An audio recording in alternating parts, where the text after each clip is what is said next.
حیات الصحابہ۔ ٹاپک: حضور صلی اللہ علیہ وسلم کا دو آدمیوں کو دعوت دینا۔ حضرت معاویہ رضی اللہ عنہ فرماتے ہیں کہ حضرت ابو سفیان رضی اللہ تعالیٰ عنہ اپنی بیوی ہندہ کو اپنے پیچھے سواری پر بٹھا کر اپنے کھیت کی طرف چلے۔ میں بھی دونوں کے آگے آگے چل رہا تھا اور میں ناعمر لڑکا اپنی گدھی پر سوار تھا کہ اتنے میں حضور صلی اللہ علیہ وسلم ہمارے پاس پہنچے۔ ابو سفیان نے کہا، اے معاویہ، نیچے اتر جاؤ تاکہ محمد صلی اللہ علیہ وسلم سوار ہو جائیں۔ چنانچہ میں گدھی سے اتر گیا اور اس پر حضور صلی اللہ علیہ وسلم سوار ہو گئے۔ آپ ہمارے آگے آگے کچھ دیر چلے، پھر ہماری اور متوجہ ہو کر فرمایا، اے ابو سفیان بن حرب، اے ہند بن عتبہ، اللہ کی قسم تم ضرور مرو گے، پھر تم کو دوبارہ زندہ کیا جائے گا، پھر نیک لوگ جنت میں جائیں گے، برے دوزخ میں جائیں گے، اور میں تم کو بالکل صحیح اور حق بات بتا رہا ہوں، اور تم دونوں ہی سب سے پہلے اللہ کے عذاب سے ڈرائے گئے ہو۔ حضور صلی اللہ علیہ وسلم نے حمیم تنزیل من الرحمن الرحیم سے لے کر کالتا آتینی تین تک آیت تلاوت فرمائی، تو ان سے ابو سفیان نے کہا، اے محمد، کیا آپ اپنی بات کہہ کر فارغ ہو گئے؟ آپ نے فرمایا، جی ہاں۔ حضور صلی اللہ علیہ وسلم گدھی سے نیچے اتر گئے اور میں اس پر سوار ہو گیا۔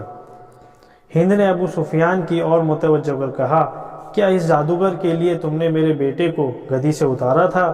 ابو سفیان نے کہا، نہیں، اللہ کی قسم وہ جادوگر اور جھوٹے آدمی نہیں ہے۔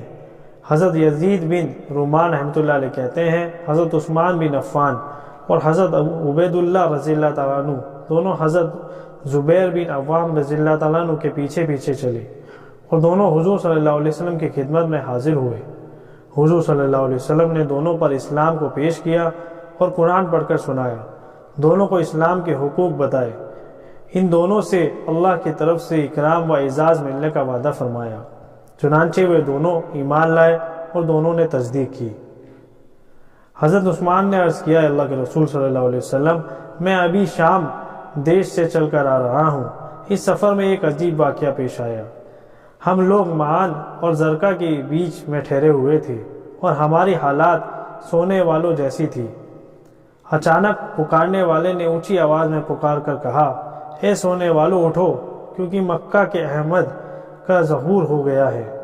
چنانچہ ہم مکہ میں آئے تو آتے ہی آپ کی خبر ہم نے سنی، اور حضرت عمان شروع زمانے میں ہی حضور صلی اللہ علیہ وسلم دار ارقم میں تشریف لے جانے سے پہلے مسلمان ہو گئے تھے۔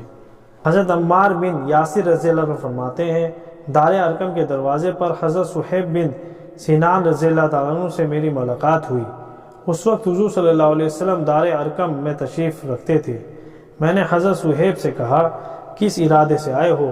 انہوں نے مجھ سے پوچھا کہ تم کس ارادے سے آئے ہو؟ میں نے کہا، میں اس ارادے سے آیا ہوں کہ محمد کی خدمت میں جا کر ان کی باتیں سنوں۔ انہوں نے کہا، میرا بھی یہی ارادہ ہے۔ چنانچہ ہم دونوں حضور صلی اللہ علیہ وسلم کی خدمت میں حاضر ہوئے۔ آپ نے ہم پر اسلام کو پیش کیا، ہم دونوں مسلمان ہو گئے۔ پھر اس دن شام تک وہی ٹھہرے رہے، پھر وہاں سے ہم چھپ کر نکلے۔ حضرت عمار رضی اللہ تعالیٰ عنہ اور حضرت صہیب رضی اللہ تعالیٰ عنہ 30 سے کچھ زیادہ مسلمانوں کے بعد مسلمان ہوئے۔ حضرت خبیب بن عبد الرحمن رحمۃ اللہ علیہ کہتے ہیں، حضرت اسد بن زرع اور ذکوان بن عبد قیس رضی اللہ تعالیٰ عنہ مدینہ سے مکہ عتبہ بن ربیعہ سے اپنا کوئی فیصلہ کروانے کے لیے چلے۔ وہاں آ کر دونوں نے نبی کریم صلی اللہ علیہ وسلم کے بارے میں کچھ سنا۔ وہ دونوں حضور صلی اللہ علیہ وسلم کی خدمت میں حاضر ہوئے۔ آپ نے ان دونوں پر اسلام پیش فرمایا، ان کو قرآن پڑھ کر سنایا۔ وہ دونوں مسلمان ہو گئے، عتبہ بن ربیعہ کے قریب بھی نہ گئے اور ویسے ہی مدینہ میں واپس چلے گئے، اور یہ دونوں سب سے پہلے مدینہ میں اسلام کو لے کر پہنچے۔